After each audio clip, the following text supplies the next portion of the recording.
삼국지 하면 대개 영웅들의 기백이나 화려한 전술을 먼저 떠올리는데 사실 관도대전의 진짜 공포는 전장에 늘어선 군사들의 머릿수가 아니라 그 10만 명이라는 숫자가 실시간으로 갉아먹는 시간과 비용에 있었거든요. 흔히 원소의 10만 대군을 압도적인 무력의 상징처럼 말하지만 군사학적 관점에서 보면 그건 거대한 시한폭탄을 등에 업고 전장에 나가는 것과 다름없습니다. 사람들은 조조가 이겼던 이유를 단순히 그가 영리했거나 원소가 우유부단해서라고 생각하지만 실제로는 원소가 짊어진 그 거대한 물류의 무게가 스스로를 짓누를 때까지 조조가 버텨낸 싸움이라고 봐야 해요. 10만 명이라는 숫자는 전장에서의 위용이기도 하지만 동시에 지휘관의 목을 조르는 가장 치명적인 약점이 될 수도 있다는 사실을 우리는 관도대전의 초입부터 아주 냉정하게 뜯어볼 필요가 있습니다. 보통 우리가 역사서에서 읽는 대군이라는 표현 뒤에는 현대의 기업 경영조차 감당하기 힘든 수준의 어마어마한 물류학적 재앙이 숨어 있으니까요. 그 말씀이 정말 중요한 포인트인 게 보통 10만 명이 움직인다고 하면 그냥 병사 10만 명이 칼 들고 서 있는 장면만 상상하기 쉽잖아요. 하지만 현실적인 전쟁의 뒷면을 보면 병사 한 명이 전투를 수행하기 위해서 뒤에서 짐을 나르는 보급병과 말을 관리하는 마부, 장비를 수선하는 기술자까지 최소한 두세 명의 지원 인력이 더 붙어야 합니다. 결국 원소의 10만 대군이라는 건 실제로는 30만 명이 넘는 거대한 인구 이동이었고 이들이 매일 소비하는 식량의 양은 웬만한 중소도시 하나가 통째로 먹고 사는 수준을 훌쩍 뛰어넘는 거죠. 이게 그냥 한자리에 가만히 있는 게 아니라 하북에서부터 황하를 건너 관도까지 이동해야 하는데 그 이동 경로에 깔리는 식량과 사료의 무게를 생각하면 이건 전략의 문제가 아니라 수학적 한계의 문제가 됩니다. 원소는 조조를 힘으로 찍어 누르려 했지만 실상은 자기 몸집이 너무 커서 발걸음을 한 번 옮길 때마다 소모되는 에너지가 조조가 가하는 타격보다 더 컸을지도 모릅니다. 바로 그 지점이 관도대전의 초기 전력을 우리가 완전히 새로운 시각으로 봐야 하는 이유입니다. 당시 원소의 영토였던 하북 지역은 물자가 풍부하고 인구가 많아서 겉보기에는 무한한 자원을 가진 것처럼 보였지만 물류의 법칙은 그렇게 자비롭지 않거든요. 보급로가 길어지면 길어질수록 운송 도중에 소모되는 식량이 기하급수적으로 늘어나는데 예를 들어 전선에 쌀 한 가마니를 전달하기 위해 운반하는 사람들이 길에서 두 가마니를 먹어 치워야 하는 상황이 벌어지는 겁니다. 원소 입장에서는 전선이 관도에 머무는 시간이 길어질수록 하북 전체의 경제가 마비되는 리스크를 감수해야 했고 이건 조조가 처한 상황과는 질적으로 다른 종류의 공포였을 거예요. 조조는 자기 근거지인 허도와 가까운 곳에서 싸우고 있었기 때문에 보급 효율 면에서 압도적인 우위를 점하고 있었고 원소의 10만 대군은 그 숫자 자체로 이미 보급의 한계점에 도달해 있었던 거죠. 조조의 전략적 영리함이 빛나는 부분도 바로 그 대목인데 그는 원소의 덩치가 가진 치명적인 약점을 정확히 꿰뚫고 있었습니다. 보통 수적으로 열세인 쪽은 상대의 본대를 빠르게 타격해서 승부를 보려고 서두르기 마련인데 조조는 오히려 관도라는 좁은 길목을 틀어막고 지루한 소모전을 유도했거든요. 이건 조조가 겁이 많아서가 아니라 원소가 가진 10만 대군의 유지 비용이 시간이 흐를수록 원소의 숨통을 조일 거라는 걸 데이터적으로 확신했기 때문에 가능한 선택이었습니다. 군사학에서는 이걸 지속 가능한 보급선의 거리라고 부르는데 원소는 하북에서부터 황하를 건너 내려오면서 이미 그 한계선을 아슬아슬하게 타고 있었던 셈이죠. 조조는 단순히 병력을 막아낸 게 아니라 원소의 거대한 물류 네트워크가 스스로의 무게를 견디지 못하고 무너질 때까지 아주 치밀하게 시간을 끌면서 기다리고 있었던 겁니다. 실제로 당시 두 진영의 거리와 지형을 분석해보면 원소가 극복해야 했던 물리적 거리의 압박이 현대 군사 전문가들도 혀를 내두를 수준입니다. 황하라는 거대한 천연 장애물을 건너서 10만 명의 인원과 수만 마리의 말을 이동시키고 그들에게 매일 신선한 보급품을 전달한다는 건 당시 기술력으로는 거의 기적에 가까운 관리 능력을 요구하는 일이었죠.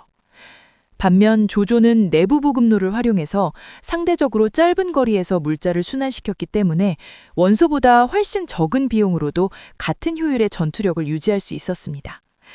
우리가 흔히 말하는 소수가 다수를 이긴다는 마법 같은 이야기는 사실 이런 철저한 비용 대비 효율 계산과 보급로의 거리 차이라는 과학적 근거 위에 세워진 전략이었던 거예요. 결국 관도대전의 초반 양상은 화려한 칼싸움이 아니라 누가 더 오랫동안 굶지 않고 버틸 수 있는가 하는 아주 처절한 물류전쟁의 성격을 띠게 됩니다. 그래서 원소 진영 내부에서도 이 보급의 위기를 직감한 참모들이 무리한 정면 돌파 대신 지구전을 주장하거나 조조의 뒤를 치는 분산 전략을 제안했던 거군요. 하지만 원소는 자신의 덩치가 가진 위력을 과신한 나머지 오히려 그 거대함이 독이 될 수 있다는 사실을 현장에서 애써 무시하려 했던 것 같습니다. 그는 10만 명이라는 숫자가 주는 심리적 우월감에 취해 있었겠지만 정작 현장의 보급 장교들은 매일같이 바닥을 드러내는 식량 창고를 보며 등줄기에 식은땀이 흘렸을 게 분명해요. 전쟁터에서 병사들이 가장 먼저 공포를 느끼는 순간은 적의 찰나를 마주할 때가 아니라 당장 내일 먹을 끼니가 불확실해지는 순간이거든요. 조조는 바로 그 보이지 않는 공포가 원소의 대군 내부에서 곰팡이처럼 피어오르기를 관도의 참호 속에서 아주 차분하게 기다리고 있었던 셈입니다. 그 기다림의 과정에서 조조가 보여준 정보전의 정밀함은 현대의 첩보전과 비교해도 손색이 없을 정도로 아주 날카롭고 집요했습니다. 단순히 적이 어디 있는지를 파악하는 수준을 넘어 원소의 보급 부대가 어느 경로로 움직이는지, 그리고 그 보급의 핵심 고리가 어디인지를 아주 집착에 가까울 정도로 파헤쳤거든요. 이건 조조가 병참의 중요성을 단순히 이론으로만 아는 게 아니라 전쟁의 승패를 결정짓는 단 하나의 물리적 실체로 이해했다는 증거입니다. 원소의 10만 대군이 겉으로는 거대한 산처럼 보였을지 몰라도 조조의 눈에는 그 산을 떠받치고 있는 가느다랗고 위태로운 보급선들만 보였던 거죠. 그 연결고리 중 단 하나만 끊어지더라도 10만이라는 숫자는 곧바로 통제 불가능의 폭도로 변할 수 있다는 걸 조조는 누구보다 잘 알고 있었습니다. 결국 이 거대한 체급 차이를 극복하기 위해 조조가 선택한 건 정면 대결이 아니라 상대의 급소인 식도를 노리는 전략이었네요. 원소는 조조를 힘으로 찍어 누르려 했지만 조조는 원소가 스스로 숨을 쉬지 못하게 만드는 아주 정교한 목조르기를 시작한 셈입니다. 이런 관점에서 보면 관도대전은 인물들의 성격 결함이나 운에 의해 결정된 승부가 아니라 물류의 한계를 이해한 자와 그 한계를 무시한 자의 과학적 결과물이라고 할 수 있습니다. 이제 전장의 기류는 단순히 숫자의 싸움을 넘어서 보이지 않는 곳에서 움직이는 식량 수송로를 중심으로 아주 긴박하게 돌아가기 시작합니다. 조조가 그 수많은 보급 경로 중에서 왜 유독 특정 지점을 집요하게 노렸는지, 그 치밀한 계산 뒤에는 우리가 상상하지 못한 또 다른 전략적 장치가 숨어 있었거든요. 바로 그 지점에서 우리가 흔히 배신자라고만 부르는 허유라는 인물의 등장을 단순한 변절이 아니라 핵심 데이터의 유출이라는 관점으로 다시 해석해 볼 필요가 있습니다. 보통은 허유가 원소에게 무시당해서 홧김에 조조를 찾아갔다고만 알고 있지만 사실 이건 원소라는 거대 조직이 가진 치명적인 정부 병목 현상이 임계점에 도달했음을 보여주는 사건이거든요. 원소 진영은 덩치가 너무 커다 보니 현장에서 올라오는 고급 정보들이 수뇌부까지 도달하는 과정에서 각 참모들의 이해관계에 따라 왜곡되거나 차단되는 일이 빈번했습니다. 허유는 그 시스템의 한계를 누구보다 잘 알고 있었고 자신이 가진 오소의 군량고 위치라는 데이터가 원소 밑에선 더 이상 가치를 발휘하지 못한다는 걸 깨닫고 그 가치를 가장 비싸게 사줄 투자자인 조조를 찾아간 셈이죠. 조조가 허유가 왔다는 소식을 듣고 신발도 신지 못한 채 뛰어나갔다는 일화는 단순히 친구를 반긴 게 아니라 파산 직전의 기업가가 회생을 위한 결정적인 영업 비밀을 손에 넣었을 때의 본능적인 반응에 가깝습니다. 그 신발도 안 신고 뛰어나갔다는 대목이 현대 경영학적으로 보면 정보자산에 대한 최고 결정권자의 태도를 아주 상징적으로 보여주는 장면이라고 할 수 있어요. 당시 조조는 겉으로는 버티고 있었지만 내부적으로는 식량이 바닥나서 거의 한계치에 와 있었는데 허유라는 인물은 그 한계를 한 번에 뒤집을 수 있는 게임 체인저의 열쇠를 들고 온 거나 마찬가지였거든요. 반면 원소 진영의 의사결정 과정을 들여다보면 정말 전형적인 거대 조직의 병폐가 고스란히 드러나는데 중요한 정보가 공유되지 않고 각자 자기 정치에만 몰두하고 있었습니다.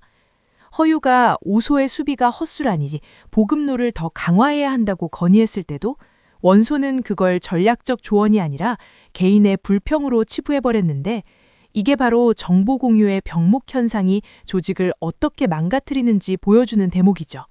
결국 원소는 자기 손안에 가장 중요한 정보 자산을 가지고도 그걸 제대로 읽어낼 줄 아는 시스템이 없어서 적에게 상납한 꼴이 된 겁니다.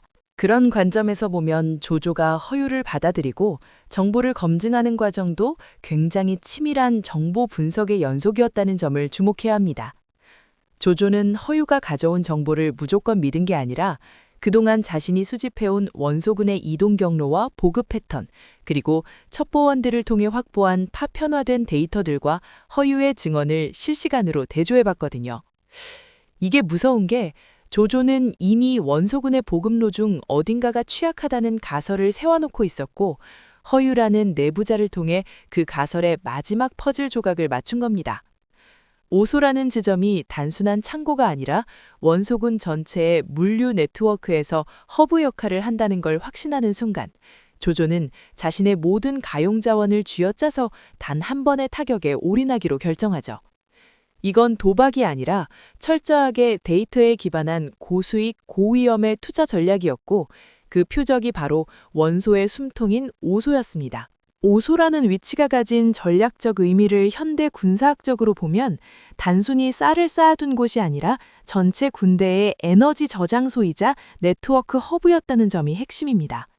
원소는 10만 대군을 유지하기 위해 거대한 보급기지를 한 곳에 집중시키는 효율을 선택했지만 그건 반대로 그 한 곳만 무너지면 전체 시스템이 셧다운된다는 치명적인 약점을 노출한 셈이거든요. 조조는 이 약점을 공략하기 위해 자신의 신분을 숨기고 직접 기습부대를 이끌고 밤길을 달렸는데 이건 군 통수권자가 직접 현장에 뛰어든 특수작전의 성격이 강합니다. 그는 행군 중에 적의 정찰병을 만나면 오히려 원소군의 순찰대인 척 속이는 기만 전술까지 사용했는데 이 모든 과정이 얼마나 정교했는지 적들은 조조의 부대가 오소 바로 앞까지 올 때까지도 그게 아군인 줄 알았을 정도였죠. 정보를 가진 자가 그 정보를 어떻게 현장에서 실행력으로 전환하는지를 보여주는 아주 소름 돋는 실행의 과학이라고 볼 수 있습니다. 실제로 그 기습의 현장을 재구성해보면 조조가 얼마나 디테일에 집착했는지가 잘 드러나는데 그는 병사들에게 화약과 불을 붙일 도구들을 아주 정밀하게 배분했습니다. 단순히 적을 죽이는 게 목적이 아니라 태울 수 있는 모든 보급품을 단시간에 소각한다는 목표에만 집중했거든요. 오소의 창고들이 불타기 시작했을 때 그 불꽃은 단순히 식량이 타는 소리가 아니라 원소의 10만 대군이 가졌던 승리에 대한 확신이 무너져 내리는 신호탄이었습니다. 멀리 관도전선에서 그 불길을 지켜보던 원소의 장수들은 자신들이 먹을 끼니가 사라졌다는 공포보다 자신들의 심장을 조조가 정확히 꿰뚫고 있다는 사실에 더 큰 충격을 받았을 거예요. 이제 전장의 주도권은 숫자가 아니라 누가 더 상대의 급소를 정확히 알고 있느냐는 정보의 우위로 완전히 넘어가게 된 겁니다. 그런데 여기서 더 재미있는 건 오소가 불타고 있다는 급보를 받았을 때 원소가 보여준 반응인데 이게 정말 조직의 리더십 부재가 어떤 파멸을 가져오는지 보여주는 교과서 같은 사례입니다. 정석대로라면 지금 당장 기병을 보내 오소를 구원해야 하는데 원소는 참모인 곽도의 말만 듣고 오히려 조조의 본진인 관도를 공격하라는 엉뚱한 명령을 내리거든요. 이건 전형적인 매몰 비용의 오류에 빠진 결정인데 이미 잃어버리고 있는 오소를 포기하고 더 큰 성과를 내서 그걸 덮으려 했던 심리적 방어 기제가 작동한 겁니다. 결국 이 잘못된 판단 하나가 가뜩이나 흔들리던 원소군 장수들의 신뢰를 완전히 박살내버렸고 현장의 지휘관들은 이제 원소의 명령보다 자신의 생존을 먼저 걱정하기 시작합니다. 전쟁터에서 가장 무서운 건 적의 칼날이 아니라 우리 편 사령부가 지금 뭘 하고 있는지 모르겠다는 불확실성이거든요. 그 불확실성이 극에 달한 순간 원소 진영의 핵심 장수였던 장압과 고람이 조조에게 투항을 결정하는데 이건 단순히 겁이 나서가 아니라 데이터의 판단이 끝났기 때문입니다. 그들은 오소가 불타는 시점부터 이미 이 전쟁의 승패가 갈렸다는 걸 본능적으로 알았고 무능한 리더 밑에서 개죽음을 당하느니 승기를 잡은 쪽으로 자산을 옮기는 게 합리적이라고 본 거죠. 조조는 이들을 맞이하면서 다시 한번 특유의 여유를 보여주는데 한신이 유방에게 온 것과 같다며 극찬을 아끼지 않았던 건 그들이 가진 군사력 역할만큼이나 그들이 가져올 심리적 붕괴의 효과를 노린 겁니다. 이제 원소의 10만 대군은 거대한 숫자의 집합이 아니라 언제 무너질지 모르는 모래성 같은 존재가 되어버렸고, 조조는 그 틈을 놓치지 않고 총공격의 타이밍을 재기 시작합니다. 여기서 우리가 한 가지 더 깊이 들여다봐야 할 점은 조조가 과연 어떻게 그 짧은 시간 안에 이런 연쇄적인 붕괴를 유도할 수 있었느냐 하는 부분인데요. 그 핵심은 바로 인간의 생존 본능, 특히 생물학적인 관점에서 식량의 부재다 군대의 뇌를 어떻게 마비시키는지를 조조가 정확히 계산하고 있었다는 데 있습니다. 인간의 뇌는 전체 체중의 2%밖에 안 되는 에너지는 20%나 써버리는 그야말로 에너지 괴물인데, 식량 보급이 끊겨서 혈당이 떨어지면 가장 먼저 고등사고를 담당하는 전두엽 기능부터 셧다운되거든요. 그렇게 되면 병사들은 대의 명분이나 승리 같은 복잡한 가치를 판단할 능력을 잃어버리고 오로지 생존을 담당하는 편도체만 극도로 활성화되면서 극심한 공포와 공격성만 남게 됩니다.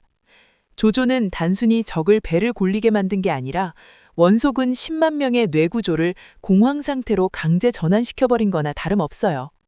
이게 무서운 점이 지휘관이 아무리 소리를 지르고 명령을 내려도 뇌가 마비된 병사들에게는 그 소리가 들리지 않는다는 거죠. 맞습니다.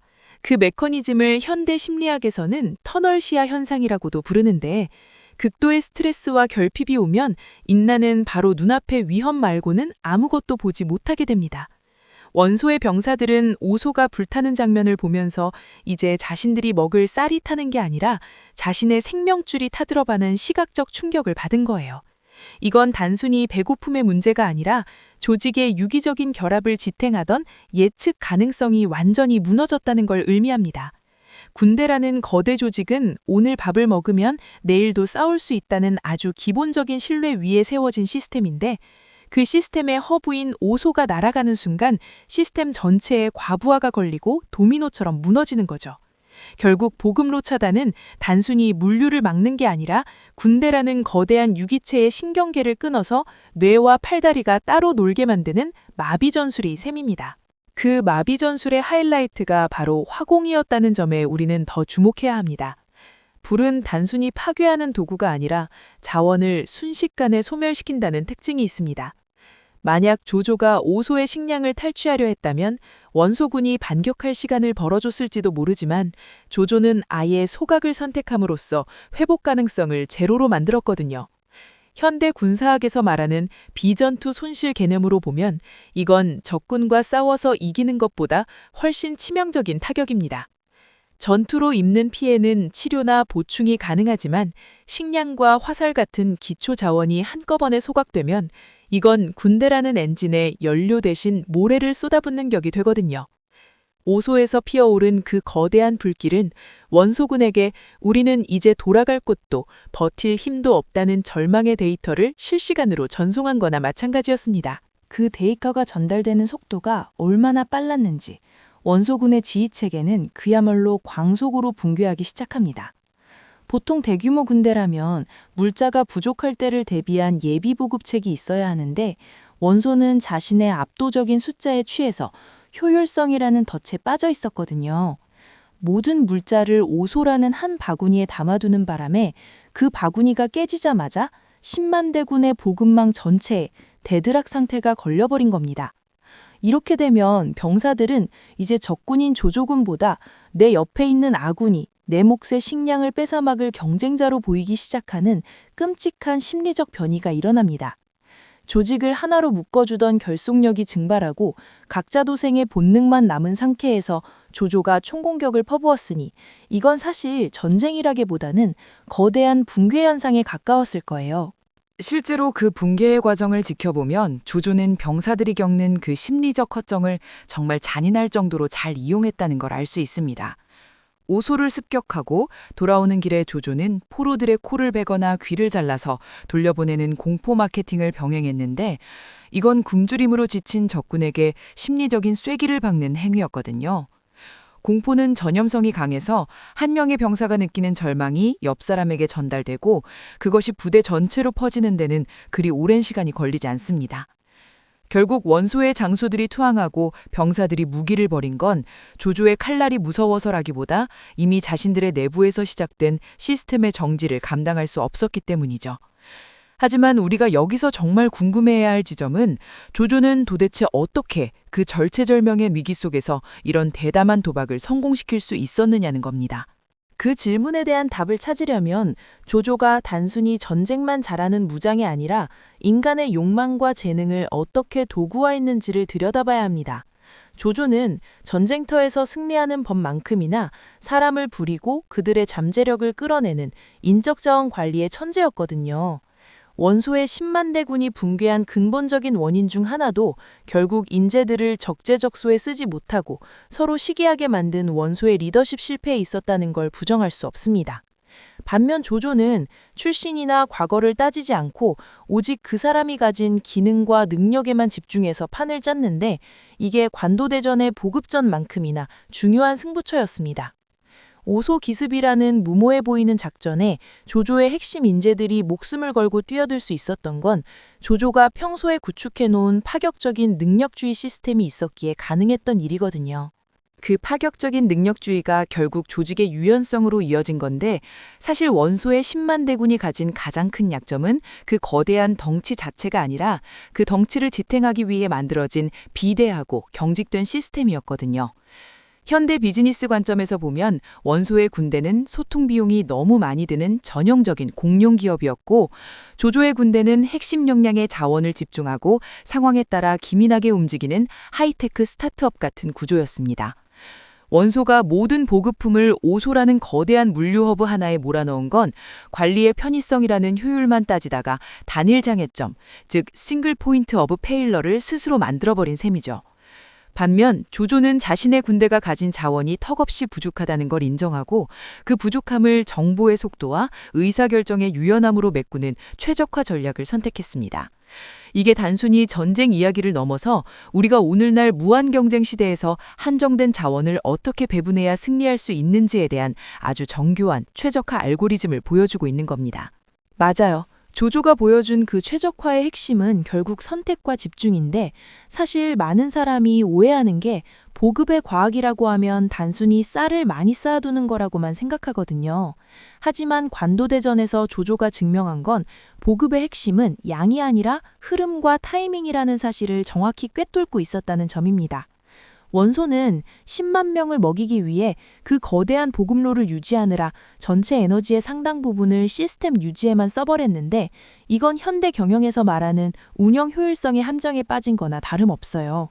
반대로 조조는 보급로가 끊길 위기 속에서도 적의 보급고를 우리 것으로 만들거나 아예 없애버리면 우리의 보급 문제는 자동으로 해결된다는 아주 공격적인 역발상을 실행에 옮겼죠.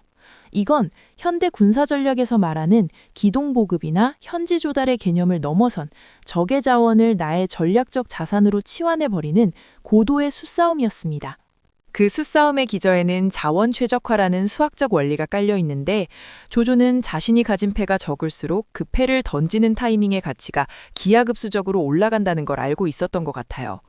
우리가 흔히 한계 효용을 말할 때 자원이 많을수록 추가적인 자원의 가치는 떨어지기 마련인데 조조는 아주 적은 양의 군량으로도 병사들의 사기를 최고조로 끌어올리는 심리적인 보급 전술을 썼거든요.